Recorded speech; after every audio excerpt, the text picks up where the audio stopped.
सहनाववतु सहनौ भुनक्तु सह वीर्यं करवावहै तेजस्विनावधीतमस्तु मा विद्विषावहै। ओम शांति शांति शांति। वेदांत दर्शन की 48वीं कक्षा, वेदांत दर्शन के द्वितीय अध्याय का ये दूसरा पाठ चल रहा है।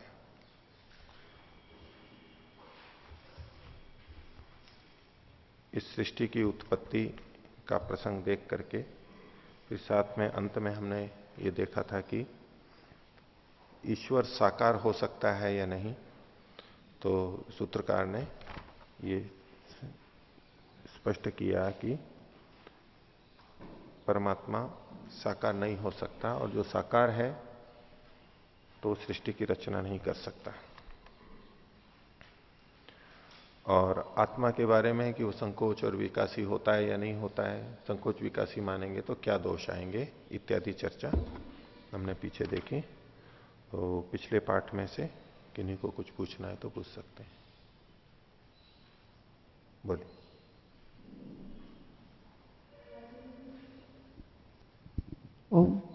आचार्य जी, ब्रह्म मुनि की हिंदी वाली पुस्तक में है 28वां सूत्र, इसकी ये नीचे की लाइन है 2, विज्ञान करने वाला दृष्टा और अंतःकरण विज्ञान का साधन, दर्शन का कारण किसके, ये पूरा समझ में नहीं आया आचार्य। देखो, उस पंक्ति का अर्थ है कि विज्ञाता ही आत्मा दृष्टा। दीजिए पुस्तक भी। जो जान, विज्ञाता मतलब जानने वाला, कौन है? आत्मा, और उसको दृष्टा कहते हैं। इसमें विज्ञान शब्द है आचार्य।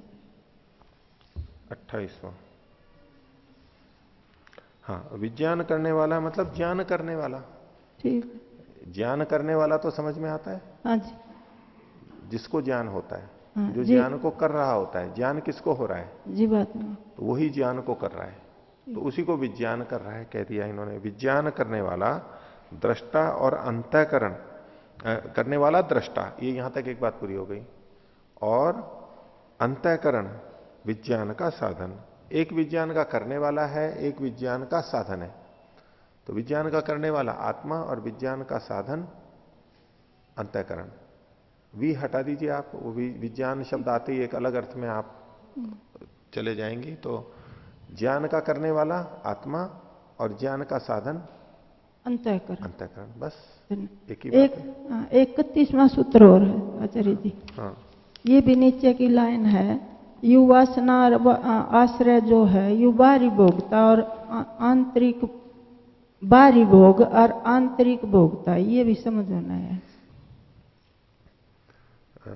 आप 31वां सूत्र कह रहे हैं? हाँ जी।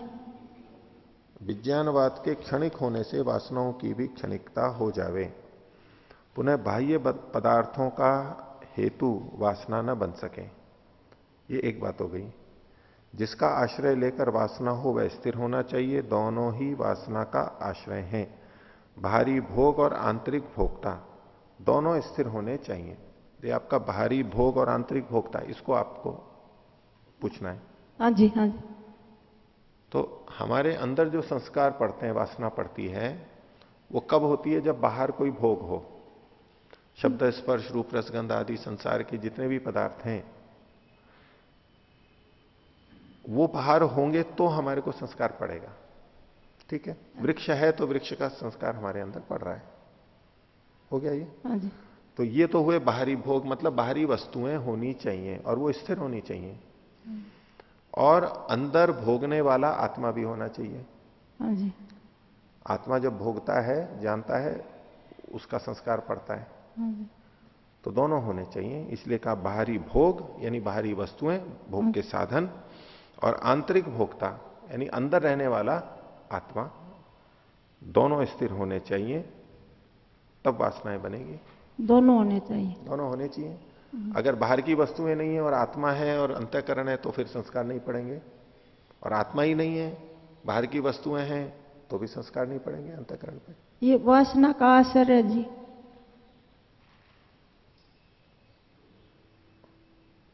वासना का आश्रय, हाँ, दोनों ही वासना का आश्रय हैं, यानी वासना इनके आधार पर बनती है, उत्पत्ति के आधार। आश्रय का मतलब उत्पत्ति के आधार, उत्पत्ति का कारण। और ठीक। संस्कारों के पड़ने का कारण बाहर की वस्तुएं भी हैं और आत्मा भी है, दोनों होने चाहिए तब संस्कार पड़ेंगे, वासना पड़ेगी। ठीक है, और बस। बोलो। ओमाचार्य जी, ये सूत्र संख्या 33, इसमें नीचे से दूसरी पंक्ति, हाँ, इसमें अंत में लिखा है, दूसरी पंक्ति के अंत में, न निर्वाणम न मोक्षः सिद्ध्येत। तो निर्वाण का मतलब क्या होता है सर?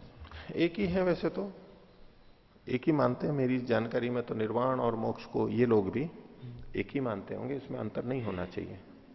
दो लिखे। हाँ, पर इन्होंने अलग अलग लिखा है।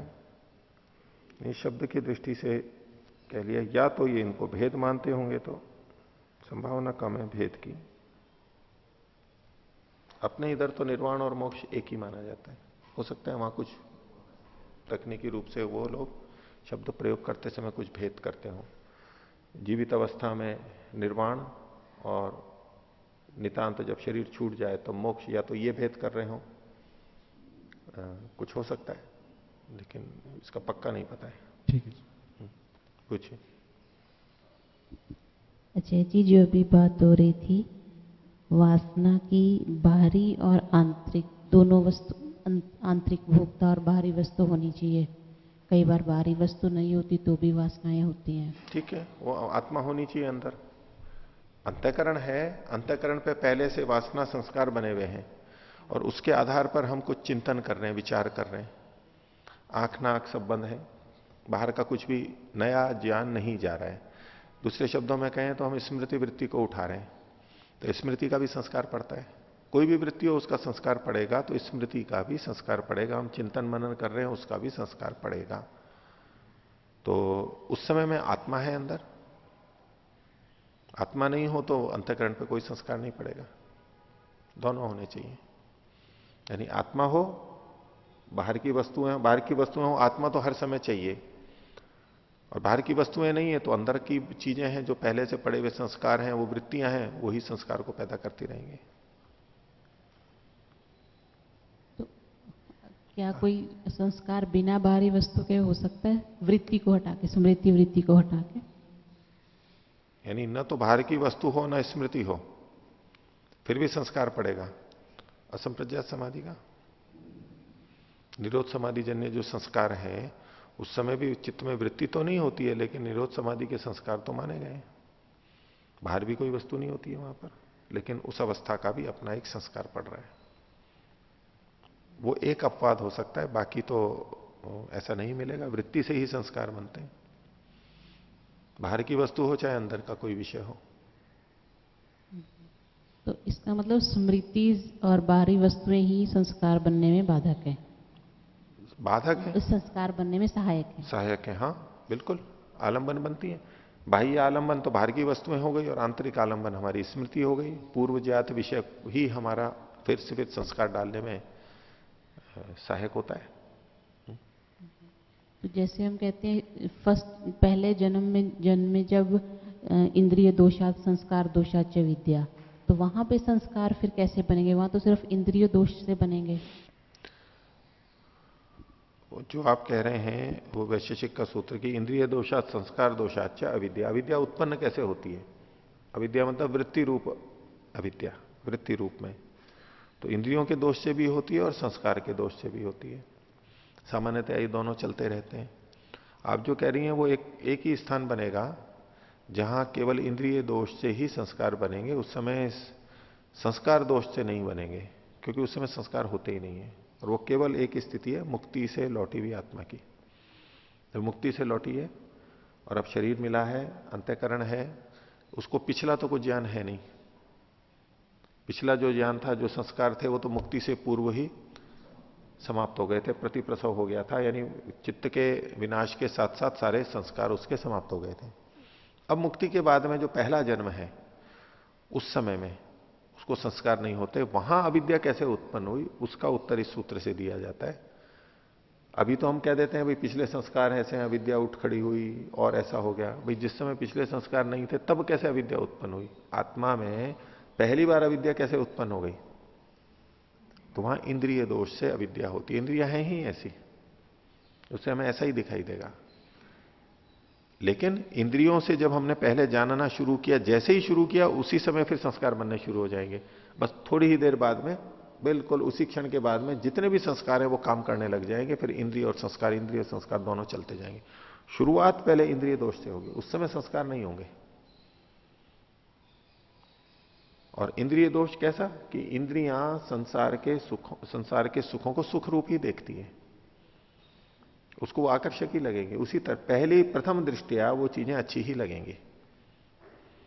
अब किसी मिठाई में, फल में विष मिला हुआ है, लेकिन वो सुगंधित और स्वादिष्ट है। अब विष का तो पता लगेगा नहीं इंद्रिय को, जिह्वा पे रखेंगे तो सुगंध, स्वाद और सुगंध दोनों, यानी नासिका से गंध भी आ जाएगी, और वो सुगंध और सुस्वाद लगेगा और वो खाएगा। अब उससे उसके परिणाम आएंगे, दोष होगा, रोग होगा, परेशान होगा। अब ये एक नया ज्ञान पैदा हो गया। अब उसको पता लग गया कि इसमें दुख भी मिला हुआ है, स्वाद तो है लेकिन साथ में कष्ट आ गया है, इससे मेरे अनुकूल नहीं है इत्यादि। अब वो ज्ञान काम करेगा आगे आगे। तो प्रथम दृष्टिया तो हमें ऐसा ही दिखाई देता है। प्रथम दृष्टिया हमें सूर्य ही चलता हुआ दिखाई देता है। इंद्रियां क्या है? आप अगर चक्षु इंद्रिय की ही सीमा में रहे हैं तो सूर्य ही चलता हुआ दिखेगा। पृथ्वी तो चलती भी नहीं दिख रही है ना हमारे को। पृथ्वी चलती भी अनुभव में आ रही है क्या? हमारी ज्ञानेंद्रियां बता रही है क्या? नहीं। सूर्य को चलता हुआ हम देख रहे हैं, इंद्रियार्थ सन्निकर्ष से उत्पन्न ज्ञान है, अव्यपदेश्य है और अव्यभिचारी भी है। यहीं खड़े रहेंगे तो धरती पे ही, व्यवसायत्मक भी है। तो प्रत्यक्ष बिल्कुल पक्का हो गया ना, दोष ही नहीं दिख रहा है उसमें, लेकिन इंद्रिय दोष है। हम दूसरी जगह जाकर के देखेंगे तो लगेगा नहीं पृथ्वी घूम रही है, अभी हमें प्रतीति नहीं होती है। दूर की वस्तुएं छोटी दिखाई देती हैं हमारे को, छोटी दिखाई देती है, वो हमारे जीवन के लिए आवश्यक है, लेकिन वो छोटी है। ऐसा ही कोई समझ ले तो दूर पर्वत दिख रहा है तो देखे कितना बड़ा पर्वत है, देखो उंगली से नापता हूं मैं, यूं आंख के सामने उंगली ले आए कोई तो वो पूरा पर्वत जैसे वो है, वो इतने में आ जाएगा। हाँ इसको नाप लिया मैंने, वो पर्वत कितना है अब वो तो यहां पर है, अब वो मान सकता है ना ऐसा, ये कितना है, नापो वो पर्वत कितना है। वो वहां जाके नापेगा तब तो पता लग जाएगा कि मेरे को देखो उस समय मैं जो इतना सा नाप लिया था इस पर्वत को गलत था। वहां छिंदवाड़ा के पास में एक जगह है, घाटी है, बिल्कुल पहाड़ नीचे है बहुत वो उसमें। तो सत्यप्रिय जी के घर के पास में, तो हम लोग को भी दिखाने लेके गए। बोले वहां बहुत छोटे छोटे मनुष्य होते हैं, बहुत छोटे छोटे होते हैं, ऐसा बहुत प्रसिद्ध है वहां पर। मैंने कहा, बोले वो ऐसा है कि वहां के लोग बाहर ही नहीं आते हैं, अंदर ही रहते हैं। अब थोड़ा थोड़ा संपर्क हुआ, लेकिन वो सामान्यतः जिनको आदिवासी कहते हैं ऐसे वहां रहते, बहुत छोटे छोटे से हैं। हम भी गए, चलो देखते हैं कितने छोटे हैं। उनका ऐसी भी जगह है जिनका आज की दुनिया से संपर्क नहीं हुआ है, ऐसा ऊपर से देखते हैं। तो वहां पर गए, जमीन तो एकदम यूं गड्ढा था और नीचे बहुत फैलावा भी था इलाका, उस ऊपर सीधे पहाड़ थे। ऊपर से देखा तो वो छोटे छोटे ही दिखते हैं वैसे तो, वो दूर से दिखते हैं इसलिए इतने छोटे हैं। हमारा चालक भी था, वो कभी गया नहीं था, सुनी सुनाई बात हम चर्चा कर रहे थे तो बोले वहां इतने इतने से हाथ पैर होते हैं उनके बात मैंने कहा आपने देखा है क्या? बोले नहीं सुना है मैंने। पहले तो हम यही सोच रहे थे ये तो प्रत्यक्ष होंगे, जब बाद में हमने देखा ये तो हम इतनी दूर खड़े हैं। कुछ तो कद छोटा होता है उनका, लेकिन इतने छोटे भी नहीं होते जितना कि है, लेकिन दूर से हमें ऐसे ही लगते हैं। तो लोगों ने प्रचलित कर लिया कि फिर वो नीचे से लोग भी आजकल तो आते हैं, ऊपर आना जाना हो गया, वहां चिकित्सा केंद्र बन गए, विद्यालय बन गए, सरकार ने बना दिए हैं वहां पर, ऐसा लगता है। और वहां लोकेश जी भी बोल रहे थे ना गोष्ठी के अंदर, एक कोई व्यक्ति उनको मिले थे ज्योतिष वाले या कोई, बोले कितने घंटे में मैं उनको ये नहीं समझा सका कि पृथ्वी घूम रही है सूर्य के। वो अपने तर्क देते हैं, तर्क देते हैं, और आपको इंटरनेट पे भी मिल जाए, पुस्तकें भी छपी भी देखी है मैंने कि वैज्ञानिकों ने भ्रांति फैला रखी है। यदि पृथ्वी घूम रही होती तो पृथ्वी मान लो यूं घूम रही है तो हमारे झंडे हमेशा इसी तरफ होने चाहिए। जैसे बस के ऊपर कोई झंडा लगा हो और बस चल रही हो तो उसका कपड़ा किधर जाएगा? इधर ही जाएगा, हमेशा हमेशा इधर ही जाएगा। तो ऐसे ही यदि पृथ्वी घूम रही होती तो जिस दिशा में घूम रही है हमारे सारे झंडे उसी तरफ होने चाहिए, लेकिन होते नहीं है। कभी इधर भी होते हैं, कभी उधर भी होते हैं, कभी लटके पे भी होते हैं। इससे पता लगता है कि पृथ्वी घूम नहीं रही है। दूसरा, विज्ञान का सहारा लेके बोले हेलीकॉप्टर है, हेलीकॉप्टर को ऊपर उठाते हैं, ऊपर आ गया, स्थिर है उसी जगह पे। बोले अगर पृथ्वी घूम रही होती तो अगर हेलीकॉप्टर ऊपर गया तो तब तक तो घूम जानी चाहिए पृथ्वी, नहीं सरक जानी चाहिए ना। यो दूसरी जगह वो वहां रहेगा तो दूसरी जगह उतरना चाहिए, लेकिन वो वहां जाता है और वहीं का वहीं उतर जाता है। ऐसे ऐसे तर्क देते हैं बहुत सारे। तो इसलिए पृथ्वी घूम नहीं रही है ऐसा। तो बोले इतनी देर समझा लिया, वो स्वीकार नहीं हुआ, क्योंकि वो इंद्रियों का प्रत्यक्ष उनका वही हो रहा है, इंद्रिय दोषात। इंद्रिय के दोष से हमारे को अविद्या उत्पन्न होती है, शुरुआत यहां से होती है। अब अगर हम प्रयत्न करके और परीक्षण करते रहते हैं, ज्ञान करते रहते हैं, तो हमें पता लग जाता है कि हम जो पहले जान रहे थे वो वैसा नहीं है। ये तो दूर से दिख रहा है ऐसा छोटा, वास्तव में तो ये भी है। रेल की पटड़ी दूर से एकदम नजदीक दिखती है और आगे चल के तो जुड़ी भी दिख जाए अगर ज्यादा दूर हो तो। पहले यहां तो चौड़ी है और गाड़ी यहां से जा रही है, दूर जाते जाते छोटी होती जाती है। ऐसा कोई सोचे, बच्चा सोच सकता है ना कोई? कैसे सोच लिया उसने? इंद्रिय दोष है। इंद्रिय का दोष ऐसे निकट है तो बड़ी दिखाती है, दूर है तो छोटा दिखाती है। ऐसा ही है। तो शुरुआत में अविद्या इंद्रिय दोष से होती है, भले ही संस्कार नहीं हो, लेकिन एक बार शुरुआत हुई तो वो तो चक्र चल पड़ता है, फिर दोनों चलते रहते हैं, इंद्रिय दोष भी और संस्कार दोष भी। संस्कार दोष मतलब हमने संसार में सुख लिया है, दुख नहीं देख रहे हैं, तो हम उसको बार बार सुख ही रूप में ही देखेंगे, बार बार हमारी प्रवृत्ति होगी, उसी तरह की वृत्तियां उठेंगी, हमारी अविद्या उत्पन्न होती रहेगी उस संस्कार के कारण। और तो ठीक है, अब कुछ पूछना है इसमें? तो जब भी कोई अविद्या हो तो कैसे पता चलेगा ये संस्कार के कारण से हुई है या इंद्रिय के कारण से हुई? अगर साक्षात इंद्रिय से बोध हो रहा है, प्रत्यक्ष से, इंद्रिय मतलब तो प्रत्यक्ष से ज्ञान हो गया, पांचों जो भी ज्ञान इंद्रियां हैं, तो हमें पता लग जाता है कि ये इंद्रिय के कारण से हो रहा है। और अगर बाहर का कुछ नहीं है, अंदर से ही हमारे को ऐसा वेग उत्पन्न हो गया है, विपरीत ज्ञान उत्पन्न हुआ है, तो हम कहते हैं ये संस्कारों के कारण से है। किसी आलंबन को देख के, मान लो धन को देख लिया किसी ने, सोने को, आभूषण को, और उसको चुराने की इच्छा कर गई उसकी, तो बाहर देखा तो ये बाहर का आलंबन कारण बना। अगर बाहर नहीं होती वो चीज, वो खाने पीने की चीज, मिठाई, सुगंधी चीज नहीं होती तो शायद वो नहीं खाता, उस समय इच्छा नहीं होती, लेकिन वो दिखाई दे गई उसको खाने की इच्छा कर गई, ये बाहर के कारण से। लेकिन इसके साथ साथ अंदर के भी जुड़ जाती हैं चीजें, पहले के अनुभव दोनों होते हैं। तो कभी कभी दोनों होते हैं, कभी कभी एक भी होता है, बाहर का होता है या केवल अंदर का होता है, और प्राय तो दोनों रहते हैं। बाहर का आलंबन भी हुआ तो हर कोई तो उस तरफ प्रवृत्त नहीं होगा चोरी करने के लिए। देखा वस्तु है, अब उसके संस्कार गलत हैं तो वो उसको चुराने का प्रयास करने लगेगा, योजना बनाने लगेगा, कैसे चुराऊं, कैसे ना पकड़ा जाऊं। और अंदर का ज्ञान ठीक है तो भले ही बाहर दूसरे का धन देखा तो भी वो चुराने के लिए प्रवृत्त नहीं होगा। तो बाहर का आलंबन और अंदर का संस्कार, अधिकांश तो दोनों काम करते हैं, एक के होते ही दूसरा आना शुरू हो जाता है, अपने आप आने लगेगा। तो हमें पता तो लग ही जाता है कि भाई ये बाहर का कारण भी था और अंदर का भी था, और बाहर का कारण तो छोटा सा था, अंदर का कारण ज्यादा था। अब छोटा सा किसी ने अपमान किया और हम बहुत गुस्सा हो गए, बात छोटी सी थी और हम बहुत बड़ा झगड़ा कर बैठे। तो अब इसमें हमें पता है कि बाहर का भी आलंबन है, कुछ ना कुछ तो सामने वाले ने गलती की है, हमारे को पीड़ित किया, हमारे को उत्तेजित किया, उसने हमारे को कुछ दुखी किया, तर्जित किया, वो था, लेकिन वो छोटा सा था।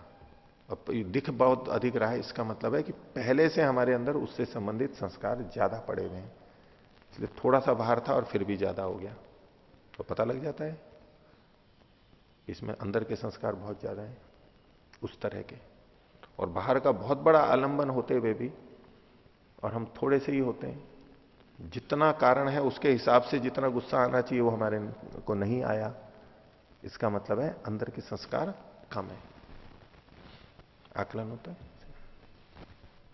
ठीक है, तो आगे चलेंगे।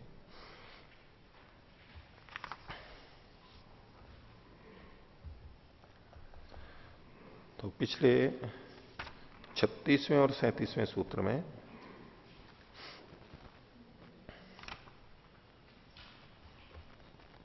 साकार ईश्वर की बात थी, और बल्कि 37वें सूत्र में कि परमात्मा साकार नहीं हो सकता।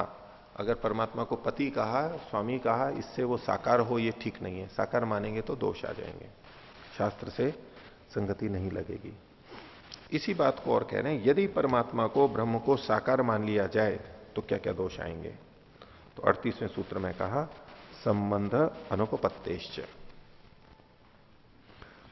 साकार ईश्वर का प्रकृति और जीवों के साथ में जो संबंध होना चाहिए वो संबंध नहीं हो पाएगा। अगर परमात्मा साकार है तो उसका प्रकृति और जीवों के साथ में उचित संबंध नहीं हो पाएगा।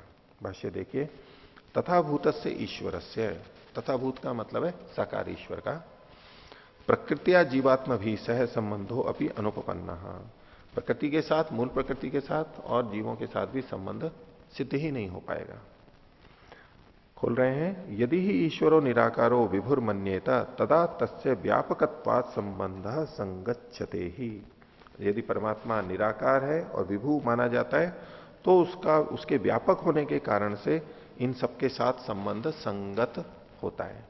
क्योंकि परमात्मा को सृष्टि बनानी है तो प्रकृति के संपर्क में आएगा, जीवों को फल देना है, उनको इधर उधर शरीर में ले जाना है, जन्म देना है, उनके संपर्क में तो आना ही होगा, उनके कर्मों को जानना है, उनके संपर्क में आना होगा।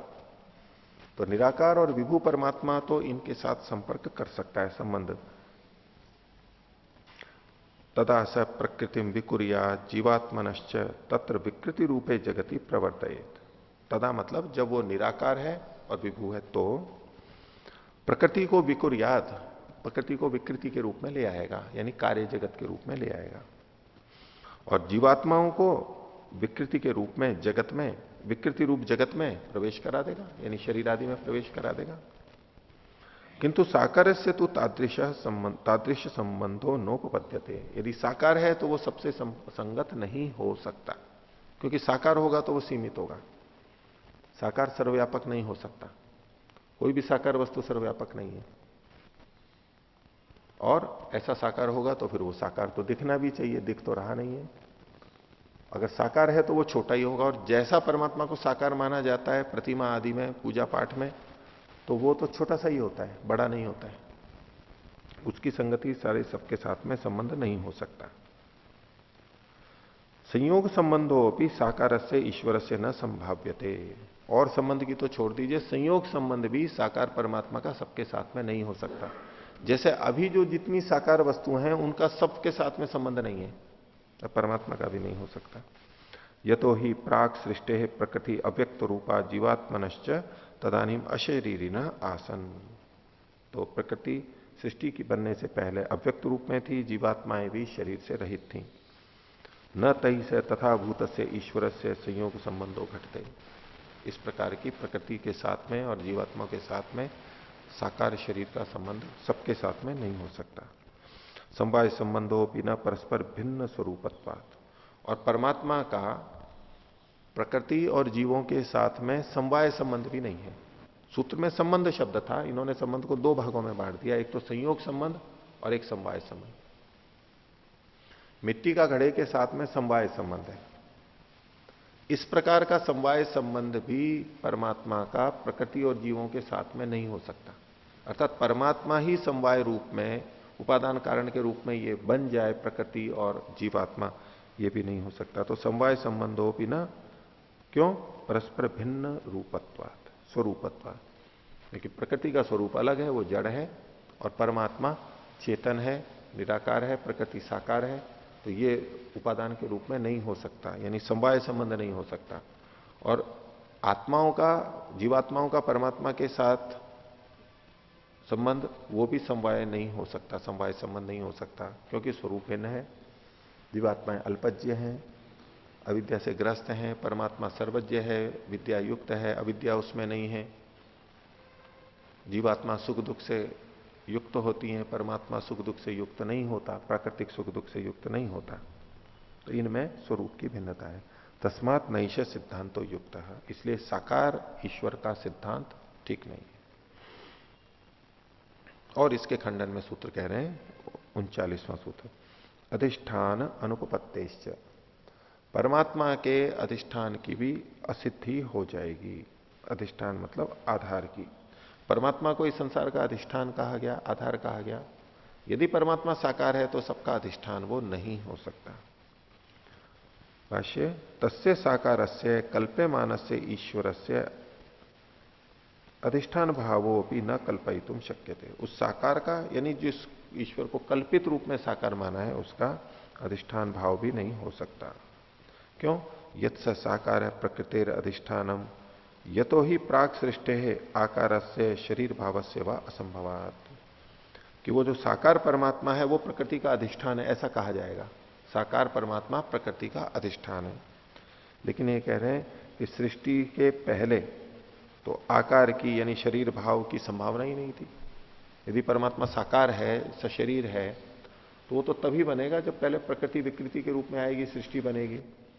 तो सृष्टि बनने से पहले तो शरीर ही नहीं थे, तो परमात्मा साकार शरीर वाला कैसे हो सकता है? संभव ही नहीं है। सृष्टि है उत्पत्ति काले, सृष्टि है उत्तर काले तस्य आकारवत्वम शरीरवत्वम जायेत चेदेवं मन्येत। और कोई कहे कि नहीं, सृष्टि के बाद में उसका आकारत्व या शरीरवत्व उत्पन्न हो जाएगा, ऐसा कोई माने, तो कहते हैं तरही तस्य नैरर्थक्यम तन्मते प्रसिज्यते। यदि ऐसा है तो ऐसा साकार ईश्वर तो उसके मत में निरर्थक हो जाएगा। क्यों निरर्थक हो जाएगा? एक तो इस दृष्टि से कि साकार, ईश्वर को साकार मानते हुए भी उसको सृष्टि का कर्ता तो मान ही रहे हैं। वो साकार ईश्वर सृष्टि का कर्ता है ऐसा मान रहे हैं। तो यदि सृष्टि के बनने के बाद शरीर बना और शरीर बनने के बाद परमात्मा साकार हुआ, तो वो साकार परमात्मा सृष्टि का रचयिता तो कहा नहीं जा सकता। तो ये परमात्मा तो निरर्थक हो गया, सृष्टि की उत्पत्ति ही नहीं कर रहा है। और दूसरे ढंग से देखेंगे तो दूसरी दृष्टि से कि ऐसा कहते हुए पूर्व पक्षी ये स्वीकार कर रहा है, क्या कहते हुए कि सृष्टि के बनने के बाद में उसका साकारत्व आ रहा है। अगर ऐसा कहे, इसका मतलब है सृष्टि के पहले निराकार था, उसने स्वीकार कर लिया। सृष्टि के पहले निराकार था, और निराकार मानते ही उसका जो सिद्धांत है वो व्यर्थ हो गया।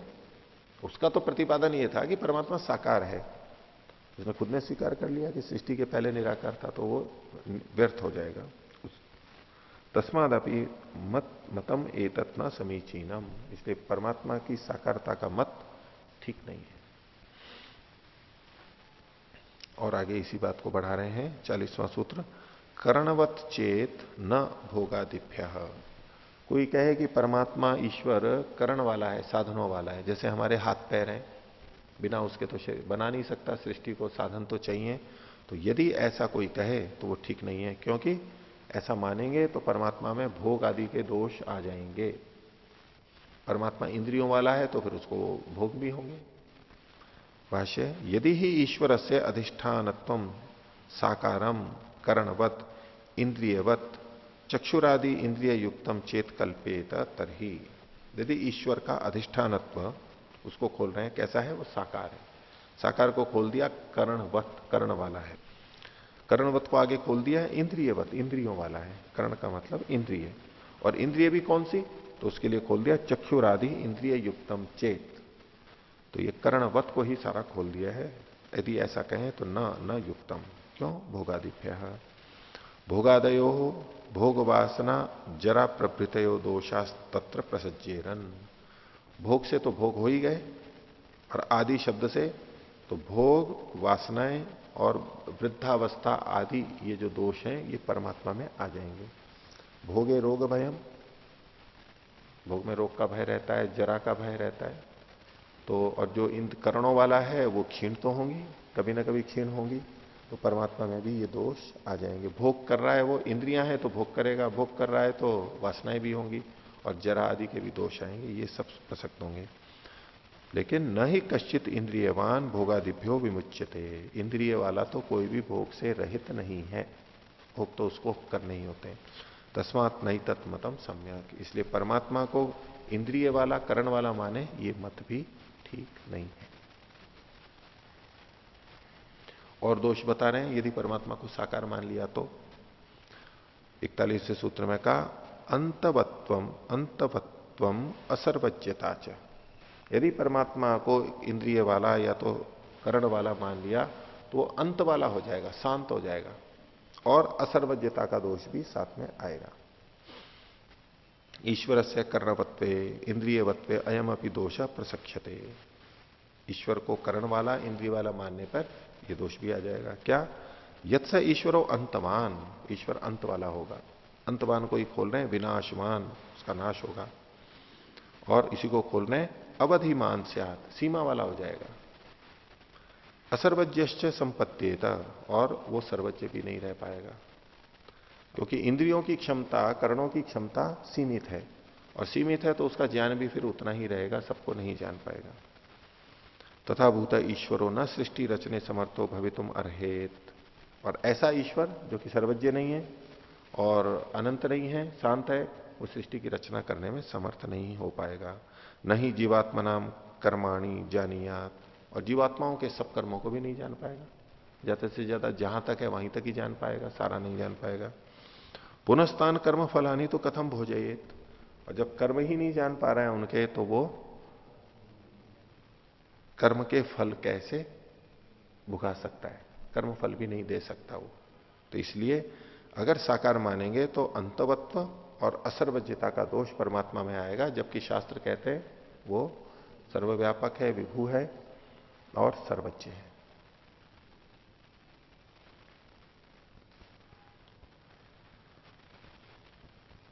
अब और इसी प्रसंग में कह रहे 42वां सूत्र, उत्पत्ति असंभवात, कोई के जिसके इंद्रियां होती हैं उसकी उत्पत्ति होती है, लेकिन परमात्मा की तो उत्पत्ति हो ही नहीं सकती, वो इस कारण से भी परमात्मा इंद्रिय वाला नहीं है।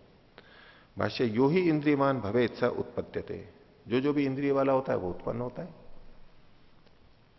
परंतु जगत निर्मातु ईश्वर से नास्ति खलु उत्पत्ति संभव, तस्मात् न ईश्वर इंद्रियवान शरीरी सिद्ध्यति, चूंकि परमात्मा उत्पत्ति वाला नहीं है, इससे पता लगता है कि उसके इंद्रियां भी नहीं है, वो शरीर वाला भी नहीं है, उसमें उत्पत्ति संभव ही नहीं है। इदम सूत्रम, द कर लीजिए, दम द्रम द्र है, इदम सूत्रम शांकर भाष्य जीवोत्पत्ति निषेधे व्याख्यातम, इस सूत्र को परमात्मा परक न लेकर के जीवात्मा परक वहां पर कहा गया है कि जीवात्मा की उत्पत्ति नहीं होती है। तो ये कह रहे हैं कि तन्ना उचितम, जीवोत्पत्ति निषेध विषय से ये उचित नहीं है। क्यों नहीं है? क्योंकि जीवोत्पत्ति के निषेध का विषय आगे आएगा। ये सूत्र दिया इन्होंने, न आत्मा अश्रुते नित्यत्वाच्च ताभ्य, तो आत्मा जो है वो नित्य है, यानी नष्ट नहीं होती है। क्यों? कि उसके नष्ट होने की श्रुति नहीं मिलती है उसके नित्य होने से। तो ये वेदांत में आगे 2, 3, 17 आगे आने वाला है।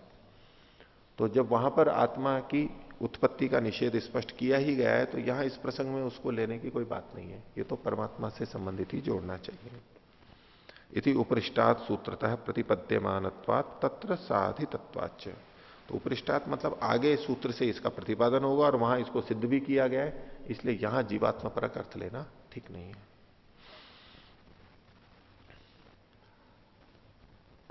इस पृष्ठ पर 127वें पृष्ठ पर ऊपर जो लिखा हुआ है द्वितीय अध्याय, इसको तृतीय लिखने में आ गया, द्वितीय पाद,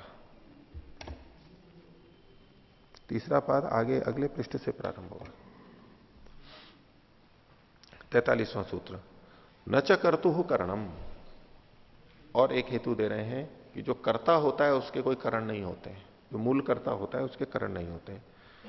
अथ च यो ही उत्पद्यते तस्य किमपि उपादानम साधनम स्यात् यस्मात् स उत्पद्येत, तो जो जो उत्पन्न होता है उसका कोई ना कोई उपादान कारण अवश्य होता है जिससे कि वो उत्पन्न होता है। परंतु न च कर्तु कारणम साधनम उपादान रूपम भवती, लेकिन जो करने वाला होता है उसका कोई करण साधन यानी उपादान रूप कोई कारण नहीं होता, करण नहीं होता, कारण नहीं होता। करण साधन यानी उपादान रूप में उसका नहीं होता। किसका होता है?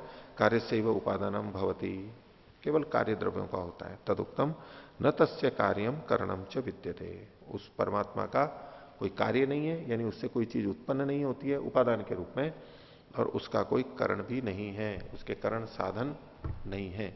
इसको करण को यहां पर कारण के अर्थ में ले रहे हैं कि उसका करण अर्थात उपादान कारण भी नहीं है। और इसी प्रसंग में, ब्रह्म के प्रसंग में, ईश्वर के संदर्भ में ही अगला सूत्र भी कहा 44वां, विज्ञानादि भावे वा तत् अप्रतिषेध। अगर कोई ये कहे कि विज्ञान से ही वो परमात्मा उत्पन्न हो गया है, ज्ञान से उत्पन्न हो गया है, विज्ञान आदि से उसकी उत्पत्ति यानी सत्ता, विज्ञान कारण वाला वो परमात्मा है, ज्ञान कारण वाला परमात्मा है, ऐसा अगर कोई कहे तो वो भी ठीक नहीं है। उसमें तो उसका अप्रतिषेध होगा, उसका परमात्मा का न प्रतिषेध नहीं होता है, इससे परमात्मा का जो सच्चा स्वरूप है उसका प्रतिषेध नहीं होता है। भाष्य देखिए, विज्ञानादि भावे वा, भावे शब्द को इन्होंने करने से खोला है, विज्ञानस्य आदि कारणे च,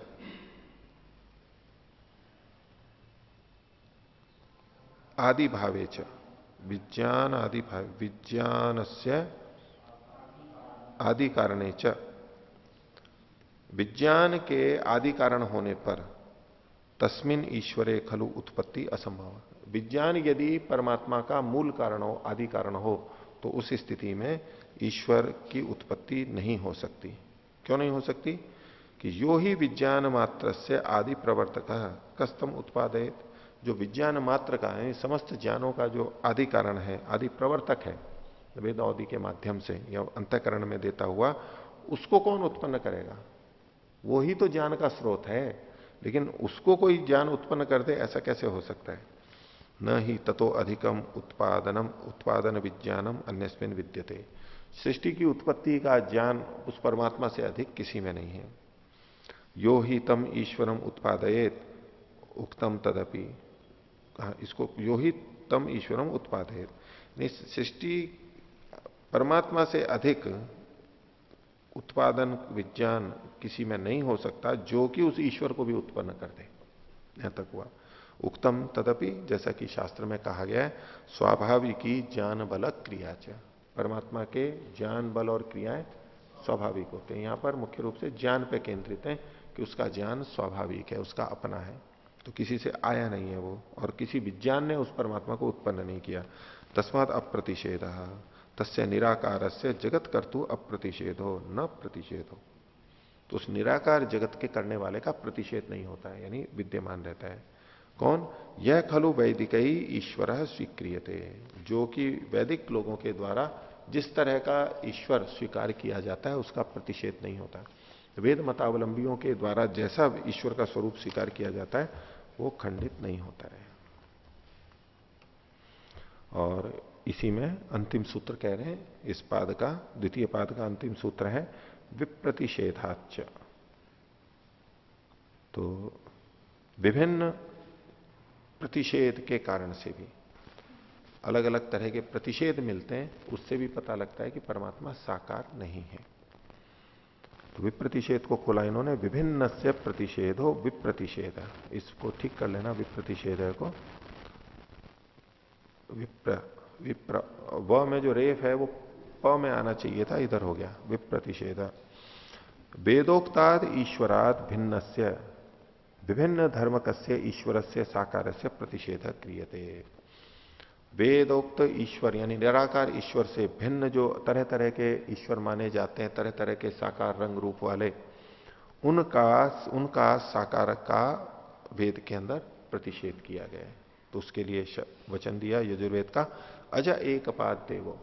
अज है, अज का मतलब हो गया जो उत्पन्न नहीं होता है, न जायते यह स अज, उत्पन्न नहीं होता है।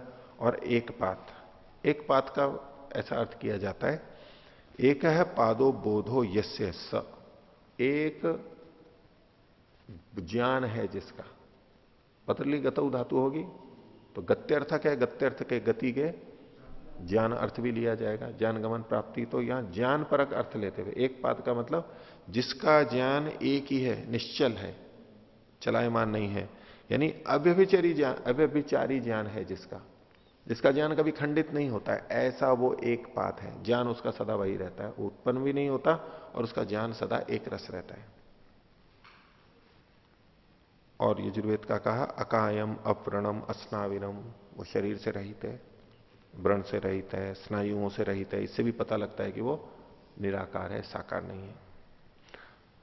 उपनिषद का वचन कहा अपाणिपादो जवनो ग्रहीता, अपाणिपाद, वो पाणी यानी हाथ, पाद मतलब पैर, हाथ पैर वाला नहीं है, और फिर विवेक को प्राप्त करता है, वो पहुंचा हुआ है वहां पर। तस्मात जगत करता न उत्पत्तिमान न शरीरवान, इसलिए जगत को करने वाला स्वयं उत्पत्ति वाला नहीं है और शरीर वाला नहीं है। न इंद्रियवान न च आकारवान इति सिद्धम, न इंद्रिय वाला है और न ही आकार वाला है। तो पीछे जो कई सूत्र है उसमें ईश्वर के साकारत्व का निषेध किया गया, उसके सशरीर होने का निषेध किया गया, उसके इंद्रियवान होने का भी निषेध किया गया है। तो वो तो परमात्मा निराकार है, अपनी ही शक्ति से वो सब कुछ को बना देता है। तो इस प्रकार ये दूसरे अध्याय का दूसरा पाठ समाप्त हुआ। अब तीसरा पाठ प्रारंभ करते हैं। तो पहला सूत्र है न वियत अश्रुते है। वियत कहते हैं आकाश को। तो आकाश उत्पन्न नहीं होता है, आकाश भी उत्पन्न नहीं होता है, ऐसा पूर्व पक्षी कह रहा है। ये पूर्व पक्षी का मत है। ये पूर्व पक्षी कह रहा है आकाश उत्पन्न नहीं होता है। क्यों? अश्रुते है, उसकी उत्पत्ति नहीं सुनी जाती है, इसलिए। तो भाष्य में देखिए आकाशो नोत्पद्यते, आकाश उत्पन्न नहीं होता है। कथम तस्य अनुत्पत्ति धर्मत्वम, ये कैसे जाना आपने कि वो बिना उत्पत्ति वाला है, उत्पन्न नहीं होता है? तो अच्युते उच्यते अश्रुते है, श्रुते अभावात, उसका श्रवण नहीं होता, सुना नहीं जाता है। कहां नहीं सुना जाता है? उत्पत्ति प्रकरणे तस्य श्रुति ही श्रवणम न विद्यते, जहां संसार की उत्पत्ति का वर्णन किया जाता है वहां उसकी उत्पत्ति का वचन नहीं प्राप्त होता है। श्रुति श्रवणम न विद्यते। तद्यथा कैसे? सदैव सौम्य इदम अग्र आसीत, जैसे कि यहां पर एक वचन दिया सदैव सौम्य इदम अग्र आसीत, पहले वो एक ही सत था, यानी ये ब्रह्म के बारे में कहा गया है। तो अब इसके बाद में क्या कहा? इति आरभ्य, ऐसा प्रारंभ करके तद एक शत बहुश्याम प्रजा ये है इति, उसने इच्छा की कि मैं बहुत सारा हो जाऊं, प्रजाओं वाला हो जाऊं। तत्तेजो असृजता, उसने किसको उत्पन्न किया? तेज को उत्पन्न किया। ये छंदोग्य का वचन हो गया। तो ऊपर वाला जो वचन था सदैव सौम्य इदम अग्र आसीत, ये भी 6 2 1 है, और नीचे वाले जो है ये 6 2 3 है, उसी क्रम के हैं। तो यहां जो उत्पत्ति का क्रम बताया गया इसमें आकाश तो आया ही नहीं, या तो तेज ही आया, इसलिए आकाश उत्पन्न नहीं होता, ये उसने निष्कर्ष निकाला पूर्व पक्षी ने। इत्युक्तम न ही अत्र आकाश से उत्पत्ति श्रूयते, इस प्रकरण में आकाश की उत्पत्ति तो सुनाई नहीं दे रही है, तो दिखाई नहीं दे रही है। यदि ही आकाशो अपनी उत्पद्येत अवश्यम तस्यापि नामोल्लेखा स्यात् इति पूर्व पक्ष। अगर आकाश उत्पन्न होता तो यहां भी अवश्य आकाश का भी नाम आ जाता, या तेज से ही क्यों उत्पन्न किया? इससे पता लगता है कि आकाश उत्पन्न नहीं होता। पूर्व पक्ष। कई बार हम ऐसा बोल देते हैं ना, वैसा होता तो जरूर यहां पर लिख देते हैं, यहां पर लिख देते हैं, वो यहां लिख देते हैं, यहां किस प्रसंग से किस दृष्टि से कहा गया वो अलग बात है। बोले नहीं, उत्पत्ति प्रसंग है तो फिर तो आकाश का भी आना चाहिए था, यहां पर सबका आना चाहिए था, जो जो उत्पन्न होते हैं वो तो नहीं आ रहा है, वो तो नहीं आ रहा है। इसका मतलब है कि वो इसकी उत्पत्ति नहीं मानते, ऐसा पूर्व पक्षी ने कहा। उत्तर पक्ष, सिद्धांति उत्तर दे रहा है अस्तित्व, बोले है ना उत्पत्ति का वर्णन उसका। आप कह रहे हो कि अश्रुते श्रुति नहीं हो रही है, कैसे नहीं है? ना देखो वहां पर कैसे, विद्यते तो खलु आकाश से उत्पत्ति प्रदर्शिका श्रुति ही, आकाश की उत्पत्ति को बताने वाला वचन मिल रहा है हमारे को। तथ्यथा, जैसे कि सत्यम ज्ञानम अनंतम ब्रह्म, तैत्रीय उपनिषद का 2:1, सत्य ज्ञान अनंत कौन है? ब्रह्म, उसके गुणों को बताया। इति ही ब्रह्मात्मानं प्रकृत्य तत्रैव वचने ततो ब्रह्मात्मनः सकाशात खलु आकाश से उत्पत्ति प्रदर्श्यते। उस ब्रह्मात्मा का प्रकरण लेकर के उसी ब्रह्मात्मा से आकाश की उत्पत्ति भी बताई गई है। कैसे? वो तैत्रीय 2:1 का वचन है, तस्माद व एतस्माद आत्मनः आकाशः संभूतः। आकाशः संभूत आ गया ना उसी से। परमात्मा ने आकाश को बनाया, आकाशः संभूत, लिखा तो है, श्रुति तो है, तो इसलिए आकाश उत्पन्न होता है। अब इस पे पूर्व पक्षी कह रहा है, पुनः पूर्व पक्षत्व न प्रतिबद्धति, प्रत्युत्तर दे रहा है। क्या? तीसरा सूत्र है गौणी असंभवात। बोले ये जो उत्पत्ति कही गई है ये गौणी है, गौण वृत्ति से कही गई, मुख्य उत्पत्ति नहीं है। मुख्य मतलब वास्तव में उत्पत्ति नहीं कही गई, बस कह दिया गया है उसको उत्पत्ति वाला। क्यों? क्योंकि असंभवात, उसकी उत्पत्ति हो ही नहीं सकती है, आकाश की उत्पत्ति ही नहीं हो सकती है, और ऐसा गौण कथन होता ही है शास्त्रों में। तो यहां जो कहा गया संभूतः आकाशः संभूतः, ये गौण वृत्ति से कहा गया। भाष्य या ही तैत्तिरीयोपनिषदि आकाश से उत्पत्ति श्रूयते। तैत्तिरीय उपनिषद में जो आकाश की उत्पत्ति सुनी जा रही है, दिख रही है हमारे को वाक्य में, स गौणी न तो मुख्या, अप्रधान रूप से कथन है, गौण कथन है, मुख्य नहीं है। कुतः? क्यों? असंभवात, तस्य उत्पत्ति असंभवात, आकाश की उत्पत्ति ही नहीं हो सकती, इसलिए अगर आकाश की उत्पत्ति कही गई है तो वो गौण ही कथन माना जाएगा। क्यों नहीं हो सकती? तो बोले न ही सर्वगत से व्यापी न आकाश से उत्पत्तिया भवितव्य। जो सर्वगत है, सर्वव्यापक है, उसकी क्या उत्पत्ति होगी? उत्पत्ति तो उसकी होती है जो एक देशी होता है। तो सर्वगत सर्वव्यापी परमात्मा की आकाश की उत्पत्ति ही नहीं हो सकती। आकाशात्मना तस्य अभिव्यक्ति भावात स्याद उत्पत्ति कथनम। तो बोले इसकी उत्पत्ति का जो कथन किया गया, आप पूर्व पक्षी कह रहा था ना गौण कथन किया गया, भाई गौण रूप से इसकी उत्पत्ति का कथन क्यों किया गया है? मतलब गौण भी कथन कैसे बन रहा है? वास्तविक उत्पत्ति तो नहीं है, लेकिन गौण कथन भी कैसे बन रहा है? उसका उत्तर दे रहा है ये कि अवकाशात्मना, अवकाश के रूप में उसकी अभिव्यक्ति होती है, अभिव्यक्ति भावात, अवकाश के रूप में आकाश की अभिव्यक्ति होती है। पहले अनभिव्यक्त था, फिर अब अभिव्यक्त हो गया। तसे अभिव्यक्ति भावात, अभिव्यक्ति होने के कारण शायद उत्पत्ति कथनम, उसकी उत्पत्ति का कथन कह दिया गया। कैसे होगा? कि मान लीजिए बहुत सारी वस्तुएं फैली हुई हैं, बिखरी हुई हैं, भरा हुआ है सब, अब उनको अगर यूं हटा दिया जाए तो क्या होगा? आकाश की उत्पत्ति हो जाएगी ना? नहीं होगी। जब चीजें फैली भी थी तब तो आकाश है नहीं वहां पर, इससे चीजें भरी भी हैं। थोड़ा सा स्थान कर दो, थोड़ा इधर उधर करते हैं, लो स्थान बन गया, हम कहते हैं लो थोड़ा स्थान बनाओ, यहां पर बैठना है हमारे को भी गाड़ी में, थोड़ा सा स्थान बनाओ, तो स्थान बना देते हैं ना, स्थानिक बना देते हैं, मतलब स्थान की उत्पत्ति कर देते हैं ना। तो बोले ये तो गौण कथन है, वास्तव में कुछ उत्पन्न थोड़ा ना हुआ है, बस केवल दूसरी वस्तुएं हटी हैं, इसलिए वो आकाश की उत्पत्ति कह दी गई है। इसलिए जो यहां आकाशः संभूतः कहा गया है, वहां आकाश की उत्पत्ति का गौण कथन है, वास्तव में कुछ उत्पन्न थोड़ा ना हुआ है, और चीजें हटी हैं, तो इसलिए कहा भी आकाश उत्पन्न हो गया। तत्रैव हेतु प्रदीयते, और इसकी पुष्टि में पूर्व पक्षी प्रमाण भी दे रहा है। कैसे? शब्दाच, बोले शब्द भी यहां पर कहता है। कैसे कहता है? तो देखिए, बोले आकाश से अनुत्पत्ति विषय प्रज्यमानात विशेषण शब्दादपि सा किल उत्पत्तिर गौणी मंतव्या। आकाश की उत्पत्ति के विषय में एक विशेषण वहां पर कहा गया है, उससे पता लगता है कि आकाश की उत्पत्ति गौण है, मुख्य नहीं है। कैसे? तो बृहदारण्य का वचन दिया, वायुश्चांतरिक्षं चैतत अमृतम। वायु और आकाश क्या है? अमृत है। अमृत का मतलब जो मरण को प्राप्त नहीं होता, अर्थात जो नष्ट नहीं होता। तो जो नष्ट नहीं होता है इसका मतलब है नित्य है, नष्ट वो नहीं होता है जिसकी उत्पत्ति नहीं होती है।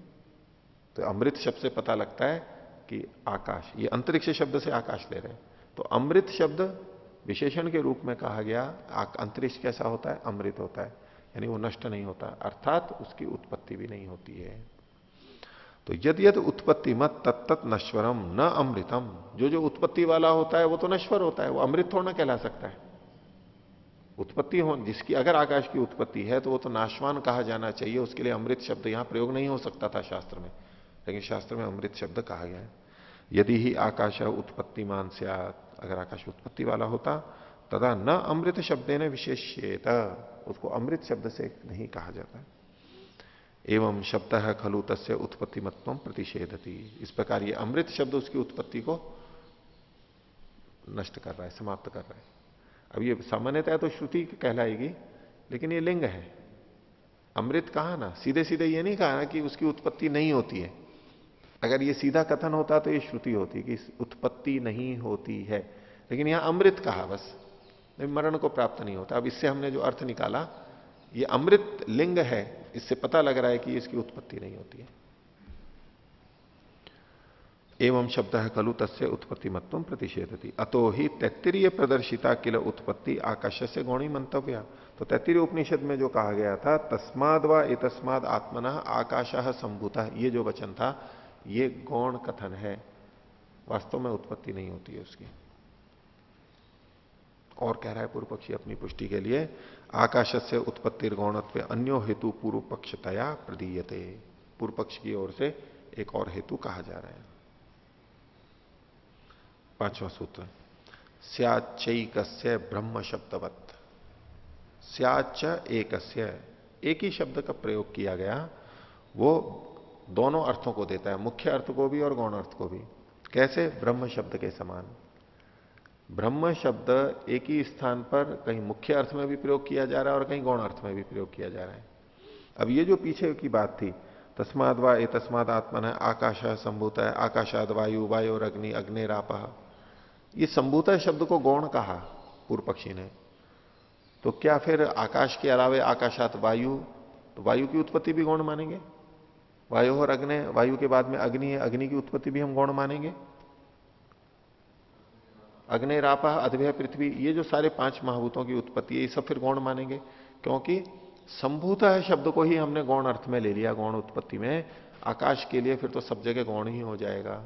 ये एक आक्षेप पूर्व पक्षी पे आ रहा था। तो पूर्व पक्षी इसका उत्तर दे रहा है कि एक ही शब्द कहीं गौण रूप में भी प्रयुक्त हो सकता है और कहीं मुख्य अर्थ में भी प्रयुक्त हो सकता है।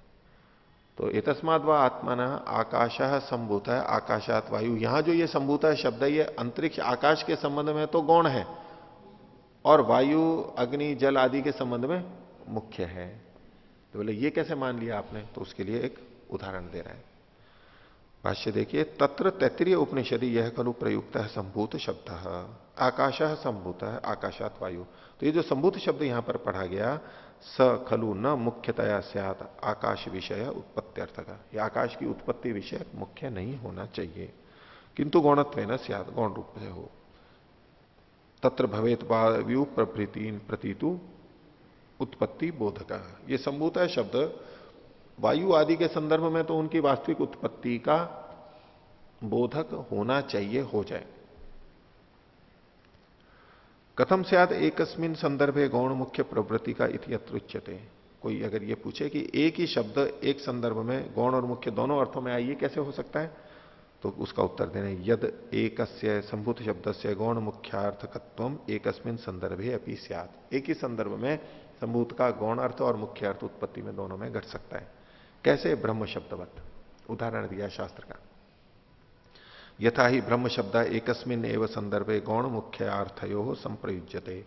एक ही प्रसंग में ब्रह्म शब्द, ब्रह्म यानी परमात्मा, मुख्य अर्थ में भी और गौण अर्थ में भी प्रयोग किया गया है। कैसे? तो तैत्तिरीय उपनिषद का वचन का, तपसा ब्रह्म विजिज्ञासस्व तपो ब्रह्मेति। तप के द्वारा ब्रह्म विजिज्ञासस्व, ब्रह्म की जिज्ञासा करो, ब्रह्म को जानो, तप के द्वारा। अब यहां जो ब्रह्म शब्द है ये मुख्य अर्थ में आया है परमात्मा के लिए, तप के द्वारा परमात्मा को जानो। तप करने से परमात्मा का ज्ञान होगा, वो साधन बनेगा। लेकिन आगे कहा तपो ब्रह्मेति, तप ब्रह्म है।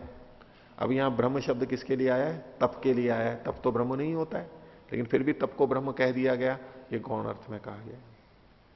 पहला मुख्य अर्थ में, दूसरा गौण अर्थ में, एक ही प्रसंग में। तो अत्र एकस्मिन संदर्भे अपि एकस्य ब्रह्म शब्दस्य गौण मुख्यार्थत्वम स्पष्टम विद्यते। तो यहां पर एक ही संदर्भ में एक ही ब्रह्म शब्द का गौण और मुख्य अर्थ स्पष्ट ही पता लग रहा है। तत्र पूर्व भागे मुख्यार्थ का, उत्तर भागे गौणार्थ का। पूर्व भाग मतलब हुआ तपसा ब्रह्म विजिज्ञासस्व, यहां ब्रह्म शब्द मुख्य अर्थ में है, और उत्तर भाग में यानी तपो ब्रह्म इति, यहां पर ब्रह्म शब्द गौण अर्थ में है। तद्वत तत्रापि संभूत शब्दों गौण मुख्यार्थाभिधायको मंतव्य है। तो तस्माद वा तस्माद आत्मन आकाश संभूत है आकाशाद वायु, इस वचन में संभूत शब्द भी गौण और मुख्य दोनों अर्थों में लिया जाएगा। आकाशान्वितो गौणार्थ को, जब आकाश से अन्वित होकर के उस शब्द का प्रयोग होगा तो गौण अर्थ में होगा। और अन्यत्र वायु प्रभृतिषु मुख्यार्थतया योजनीय, और अन्य वायु आदि में मुख्य अर्थ में इसका प्रयोग करना चाहिए। इसलिए आकाश उत्पन्न नहीं होता, यह सिद्ध होता है। तो यहां तक पूर्व पक्ष था। अब इस सब का समाधान आगे सिद्धांति करेगा, इसको आगे देखेंगे। प्रणव।